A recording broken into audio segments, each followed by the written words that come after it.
10. The most amazing version of you.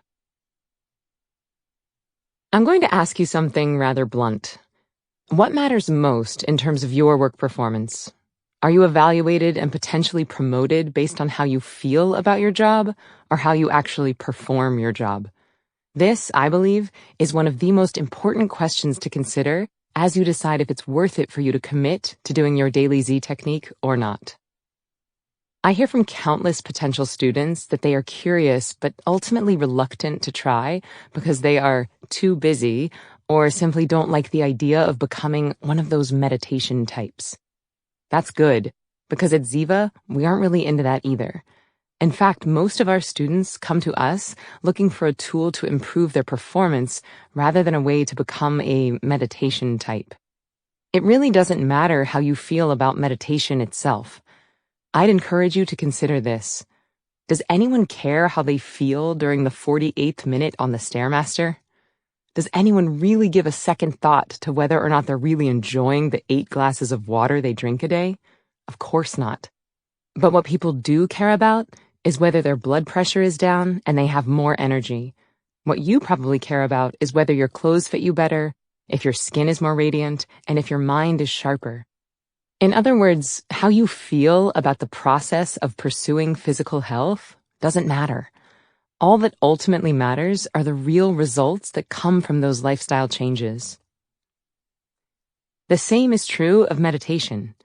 If you decide that all you really need to improve your life is a different workout routine or a public speaking course or a cleaner diet, or even if you decide that all this talk about less stress and better performance is hooey, I'm not going to know the difference. But you will. You are the person who has to live with the decisions you make each day.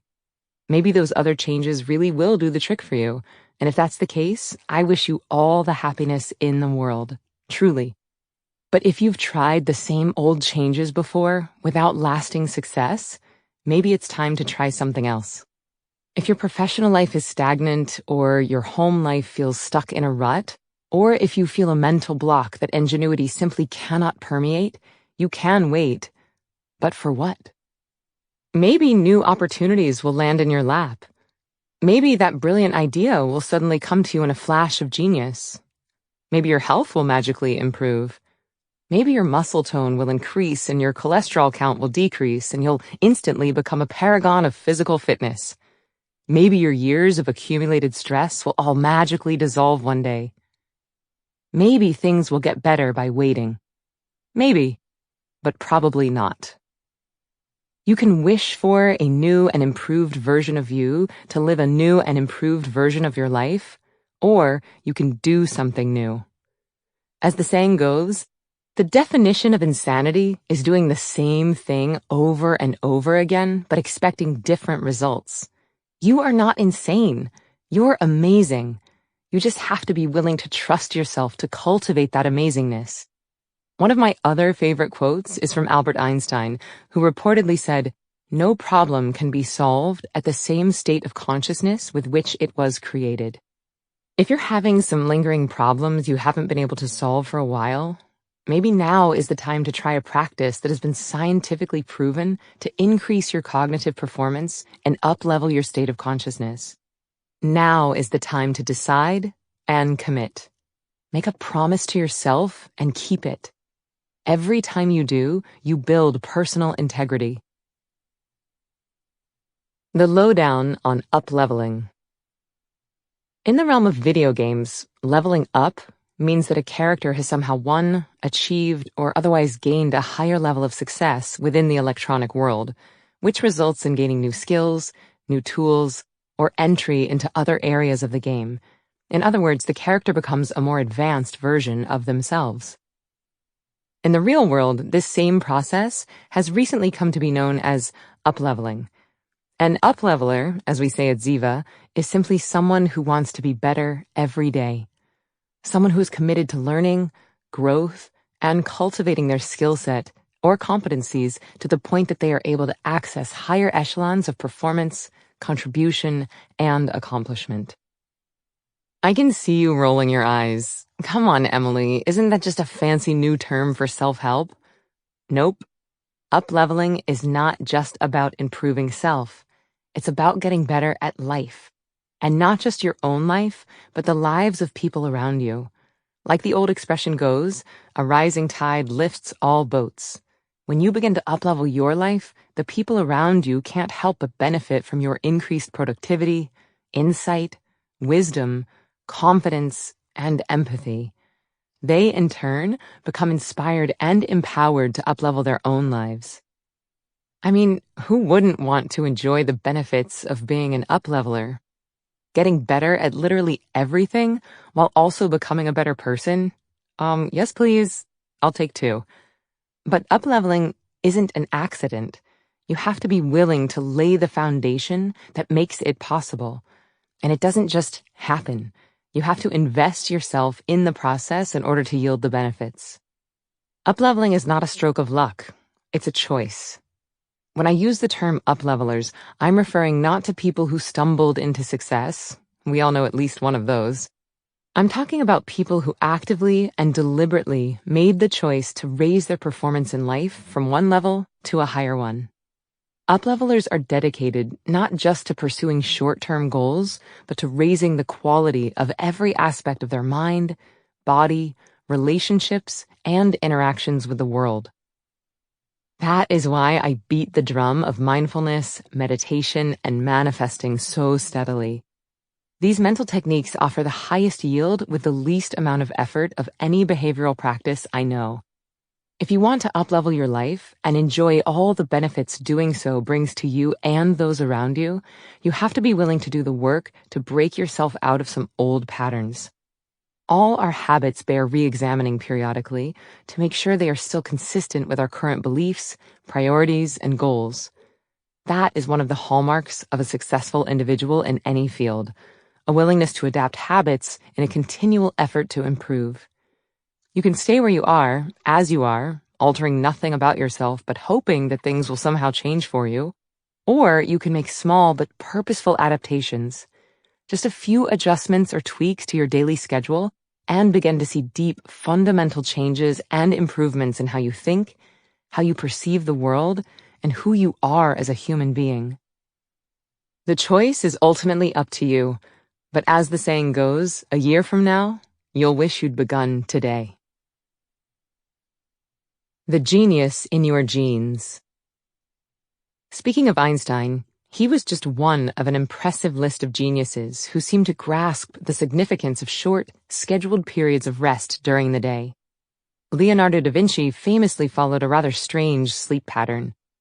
Instead of going to bed at night, as is the current cultural norm, he instead opted to nap for 15 or 20 minutes every 4 hours around the clock.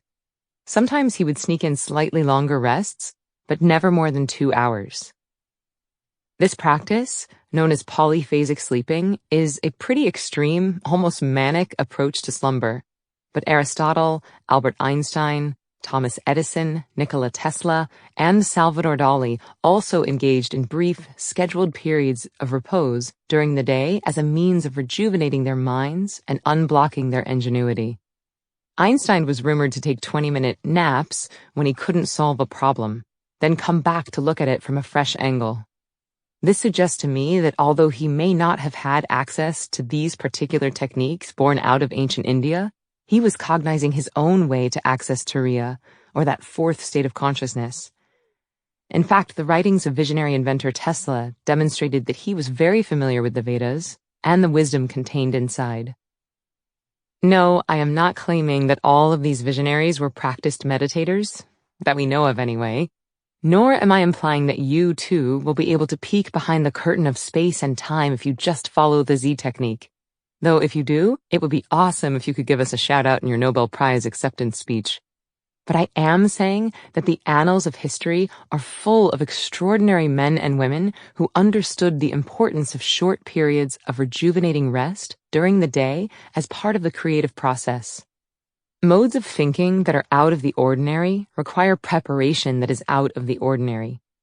More recently, Harvard Medical School psychiatry professor Srini Pillai suggested that we need to schedule time for our brains to unfocus every day so that we can better focus when needed. His research indicates that the brain experiences focus fatigue with our modern schedules. While Pillay suggests taking a nap, I would offer that the Z technique is exactly the sort of restful activity that has no agenda to focus on and will provide a welcome respite from focus fatigue without giving you the sleep hangover that naps are famous for. Between 1 and 10 minutes after you lie down to rest, the brain begins to send out sleep spindles, which are bursts of brain activity as the mind begins to power down. At roughly the 20-minute mark, the brain begins to produce theta waves, which indicate that it's fully engaged in dreaming. Meditation, though different from napping, works with this same pattern of brain activity, allowing your body to get deep rest while the mind dips into this place that is beyond full waking consciousness, but not yet in sleep. If the idea of polyphasic sleep sounds as wildly inconvenient to you as it does to me, perhaps it's worth exploring alternatives that operate under comparable but far less extreme principles. That, I believe, is the beauty of this practice. It's a productivity and creativity tool that allows you to unlock higher levels of functioning without disrupting your entire way of being, along with those of your family, neighbors, coworkers, and clients. Meditation allows you to uplevel your life without upending it. The list of geniuses I named all recognize the value of cultivating short, practice periods of repose. Of course, it's impossible to prove their rest patterns directly contributed to their brilliant insight and output, but it certainly seems more than coincidental that some of the most extraordinary thinkers in history all followed variations on this pattern of behavior. When we look at that impressive list of names, it's easy to think, yeah, but they're geniuses. I mean, I may be smarter than the average bear or my idiot brother-in-law, but there is no way I'm like those guys. The good news is, it doesn't matter if you're the next Da Vinci or Tesla. You're uniquely positioned to impact the world with your own set of competencies, experiences, instincts, and ideas. Chances are, you're pretty exceptional at something. And if you want to develop your own genius and drive your personal success, what better way than to study the habits of great geniuses of the past to see if there is something there worth imitating? In 2016, Biological Psychiatry Journal published a study conducted by a team led by J. David Creswell, assistant professor in the Department of Psychology and the Center for the Neural Basis of Cognition at Carnegie Mellon University. What they found was that meditation decreased systemic inflammation in highly stressed job seekers, while increasing attention spans and improving the mental factors that control how a person behaves while trying to achieve a goal. In other words, meditation actually changed the way people thought about and dedicated themselves to achieving success while also improving their physical health. For those high achievers already in positions of authority and influence, the benefits of meditation are notable as well.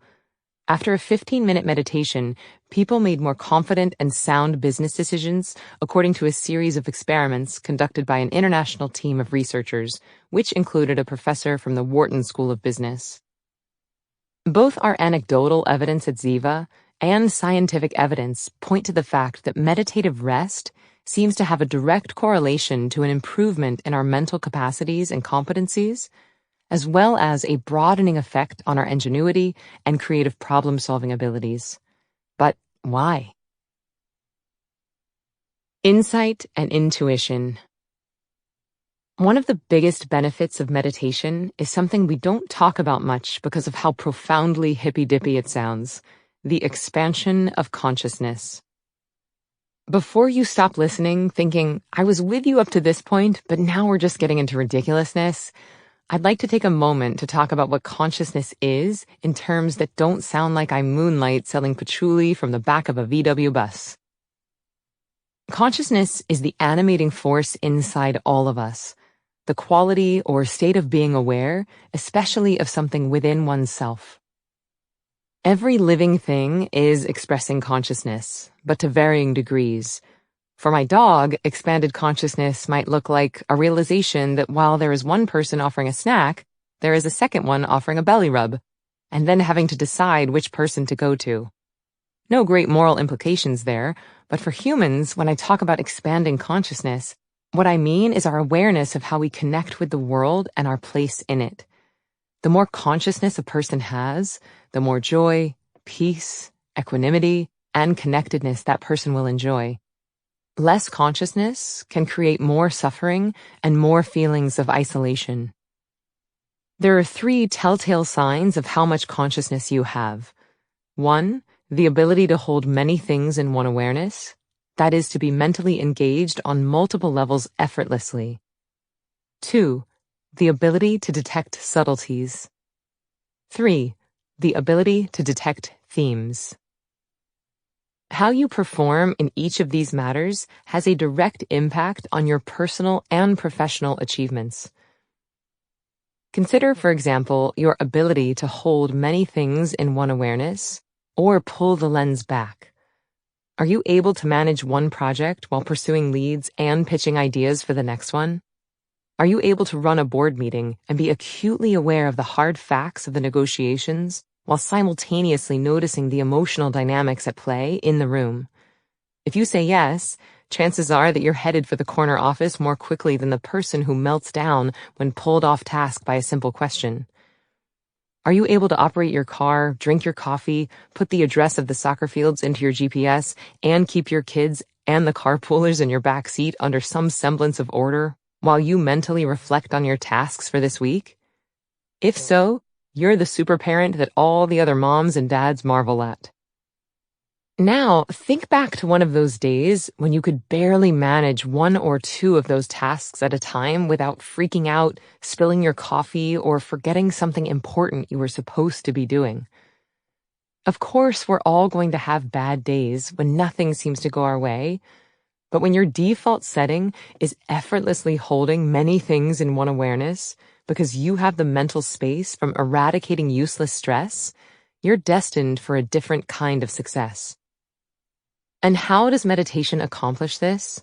When the right and left hemispheres of the brain are communicating with each other easily and effectively, your ability to work in the present while also dealing with whatever from the past or future is also knocking at your door will naturally improve. No matter what your job is, this ability to effectively pull the lens back on your scope of awareness is a highly beneficial skill. What about the ability to detect subtleties? Why does it matter? In more common phrasing, this is a factor in your intuition. Those gut reactions and automatic judgment calls that inexplicably but undeniably tell you which way you ought to go don't come out of nowhere.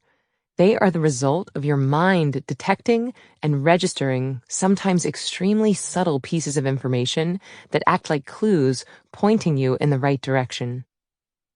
No 2 things are the same. No 2 potential relationships, no 2 job applicants, no 2 ideas, no 2 proposals for a client, not even 2 grapefruits at the grocery store. Life is giving us a constant stream of decisions to make. As we discussed in Chapter 7, the more we meditate, the less likely we are to make a mistake. Remember, a mistake is a mistake. We took something to be one thing, when in actuality, it was something else.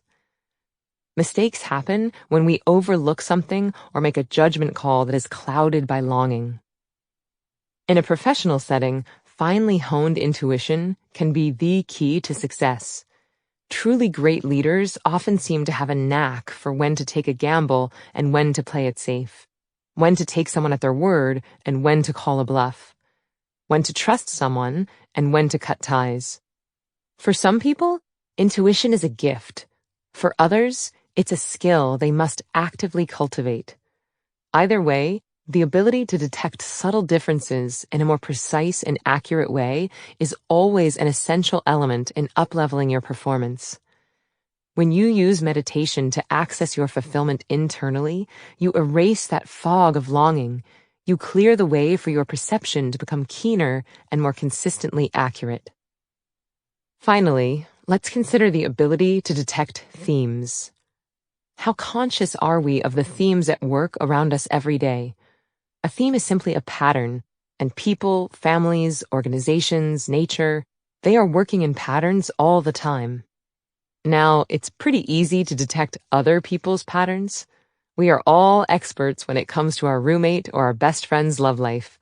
We all have friends who call us at 11 p.m. for the fourth time that year, crying because they've been through yet another breakup, or they've made yet another terrible life choice. And from where you sit, you can see plain as day the series of actions and decisions that they have engaged in that has put them in this same place yet again, or even deeper in the same hole. But what about the ability to detect our own themes? How good are we, without the aid of a lot of counseling and a couple of major breakthroughs, at picking up on the patterns in the choices we make, the actions we take, the relationships we develop or discard in our own lives? Perhaps more than either of the other two attributes of higher states of consciousness, this is the one that has the greatest ramifications on both our professional and personal success. As you continue to meditate, de-stress your nervous system, strengthen your right and left brain balance, and sharpen your intuition, you will begin to feel your mental lens pull back to give you a wider scope of all the subtle details clamoring for your attention at once. In other words, you begin to see the forest rather than the trees. As your consciousness expands, you will be better able to recognize, identify, and name the patterns that have helped to craft the life you have right now.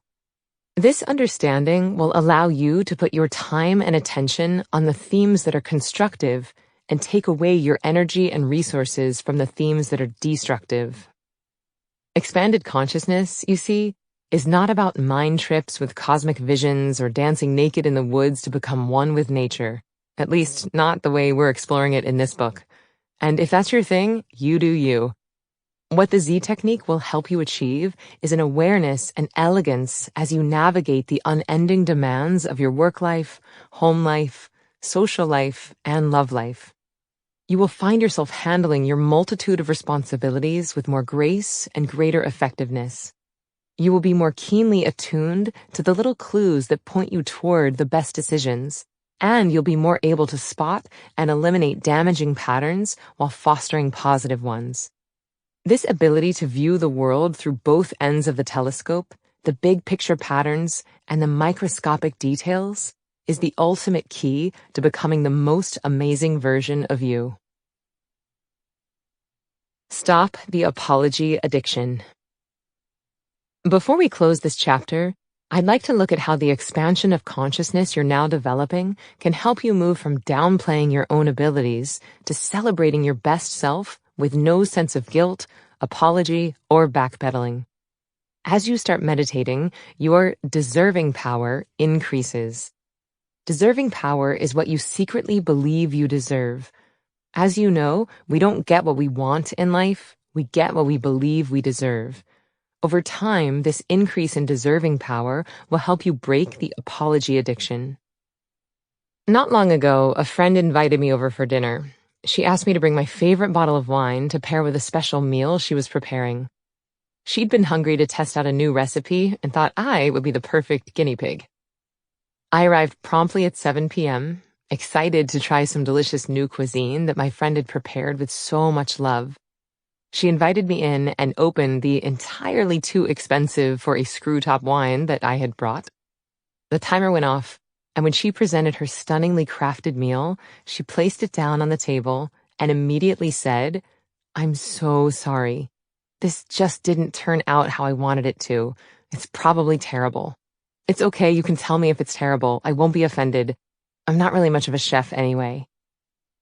I hadn't even had a chance to try the dish she had worked so hard to prepare, and already she felt as if she needed to ask forgiveness for the possibility that it might be less than perfect. I used to do this all the time. I spent most of my teens and 20s apologizing constantly for things that were not my fault, or even preemptively apologizing for something I'd created for someone else.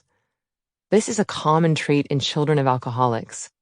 I don't like to stereotype by gender, but I know from personal experience and from watching thousands of students that this tends to be something women struggle with more than men.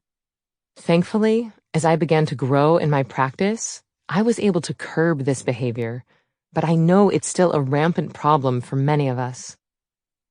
When we create something, whether it's dinner for a friend, a presentation at work, a self-published memoir, or a new company, we are, by definition, bringing something from the unmanifest into the manifest. We're stepping into the unknown and making ourselves vulnerable by putting into concrete terms something we had nurtured in our mind, which leaves our ideas and ourselves subject to other people's judgment. That can be incredibly scary and lead to a less than elegant plague of self-consciousness and doubt. We often end up apologizing for our work, our choices, and even our very existence when someone bumps into us in the grocery store. Here's the reality. When faced with a deadline, important project, or creative challenge, none of us feel as if we have enough time or enough resources. I don't know one creative person who has birthed something and then dropped the internal mic without a second thought. Most of us are constantly trying to figure out how we are lacking and how we can improve next time. That can make you feel really vulnerable, but it doesn't give you permission to apologize for your work. So here is your challenge if you choose to accept it.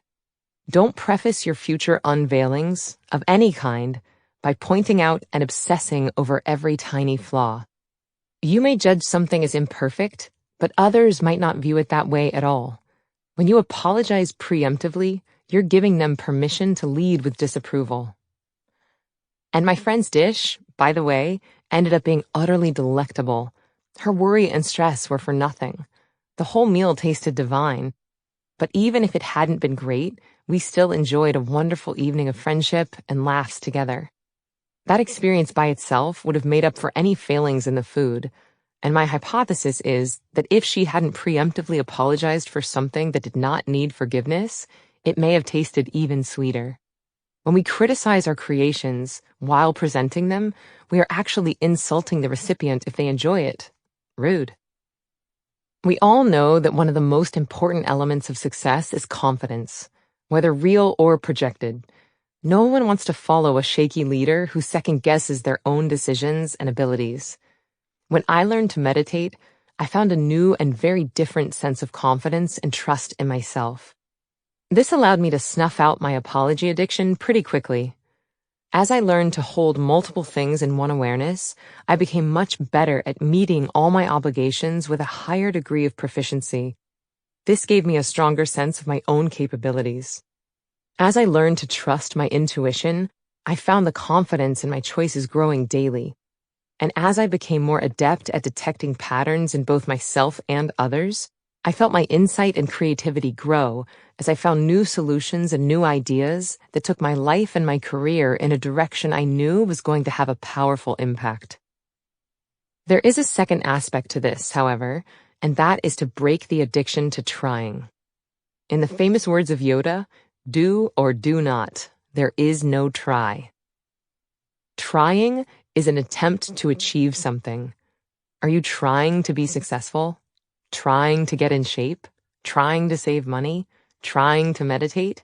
If the answer is yes, congratulations, you've made it. It's happening now. You are currently succeeding at trying.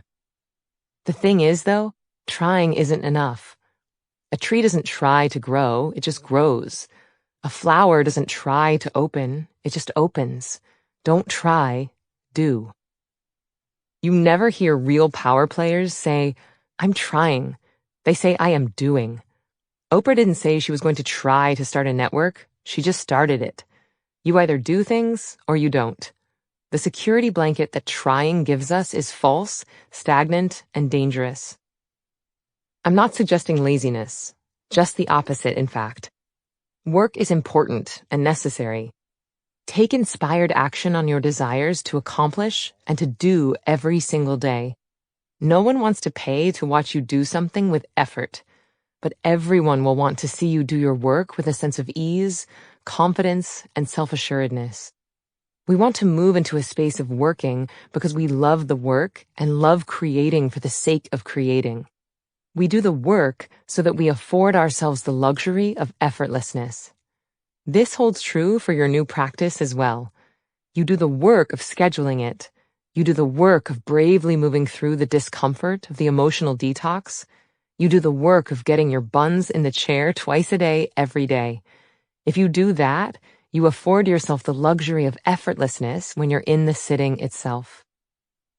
As you continue your twice daily practice, you'll cultivate confidence in your brain's ability to perceive and execute based on your own observations, insights, education, preparation, and experience. You have everything you need to actually make something happen.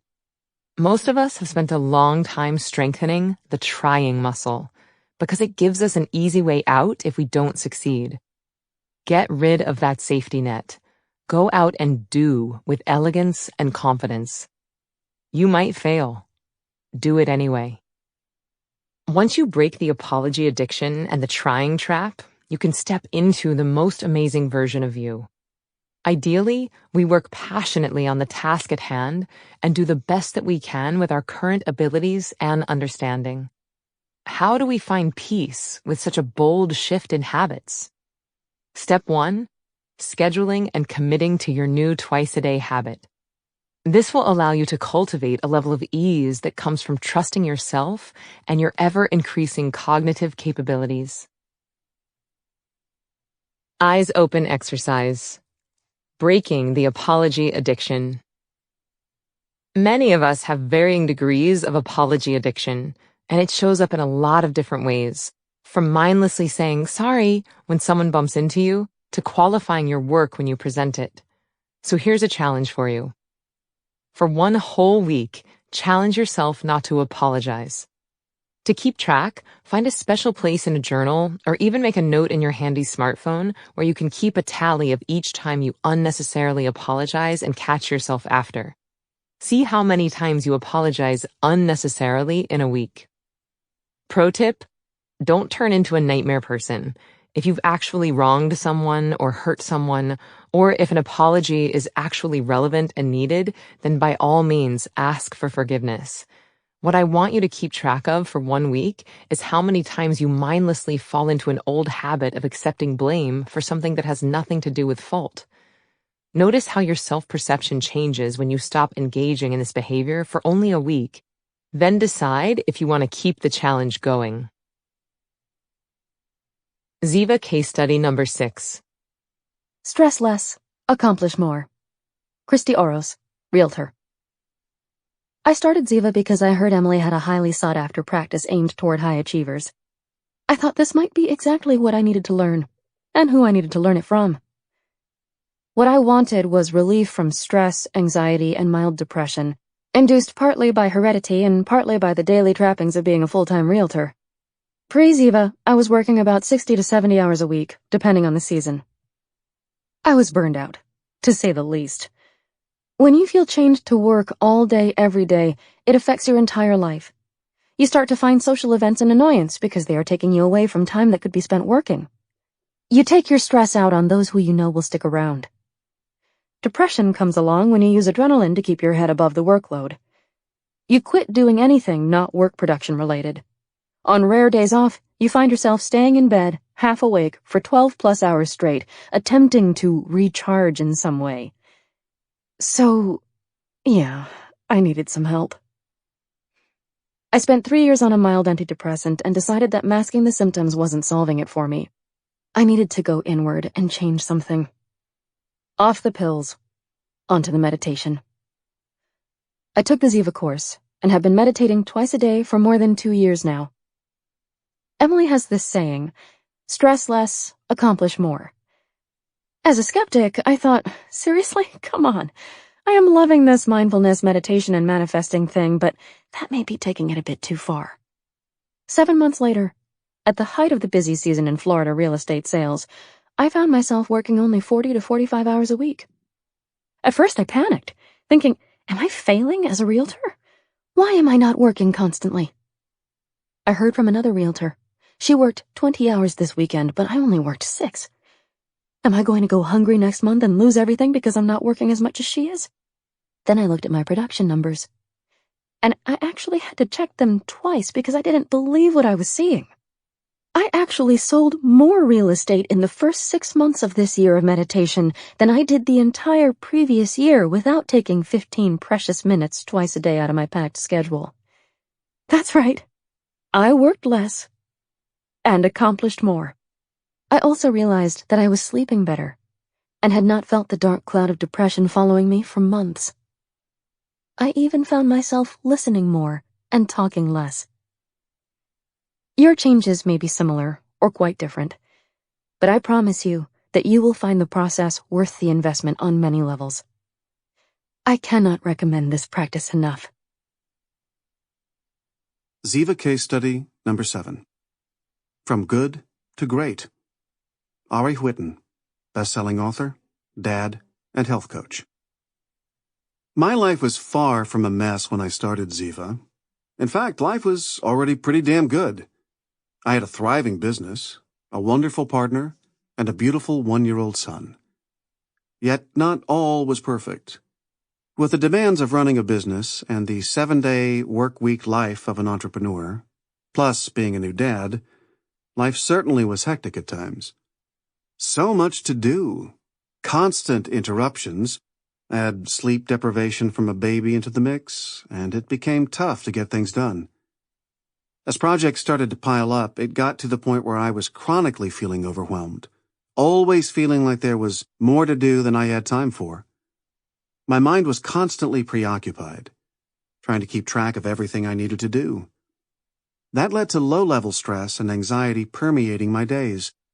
It became harder to get stuff done and find the motivation to work, and I wasn't able to relax and simply enjoy downtime with my family or really be in the moment when surfing or rock climbing.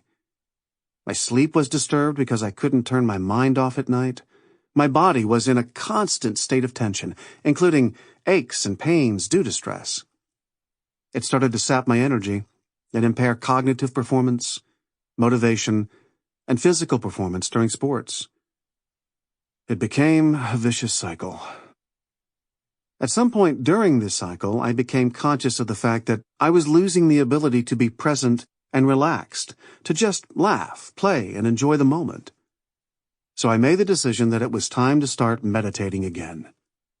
I say again because I had dabbled in many types of esoteric meditation years prior to starting my business, but nothing ever really stuck with me or became a daily practice. Then I stumbled across Emily at a conference. She guided the whole group through a meditation, and I thought, damn, this woman is great. I want to learn her style of meditation. I made the decision to take her course about 8 months ago, and I'm so glad I did. What I've experienced is a profound relaxation, where everything calms down, and instead of all that tension and anxiety building up through the course of the day and then feeling wiped out, now I feel relaxed and refreshed all day long. And none of the demands on me changed in any way. The thing that changed is my brain and my ability to handle those demands. It is possible to go through life and do what you need to do while being stressed, low energy, lacking motivation, anxious, in a crappy mood, and not performing well mentally or physically. But you could do all the same things you need to do each day from a place of relaxation, serenity, joy, and even playfulness. I spent years in the former state. Now, thanks to Ziva, I am squarely in the latter state, and I feel great. All this because of these 2 little blocks of the 3 M's. It's like wiping the whiteboard clean twice a day. As soon as you do that, you go back into this beautiful place of relaxation. I am getting more done than ever. I am present and relaxed with my family. My sleep is phenomenal. My surfing and climbing have never been better. I've never been more fearless or performed as well as I do now. And most important, I am smiling and laughing while going through my day. This practice has truly changed my brain. And if we had done before and after MRI scans, I have no doubt that would be verified. This is a practice I am committed to doing every day, for the rest of my life.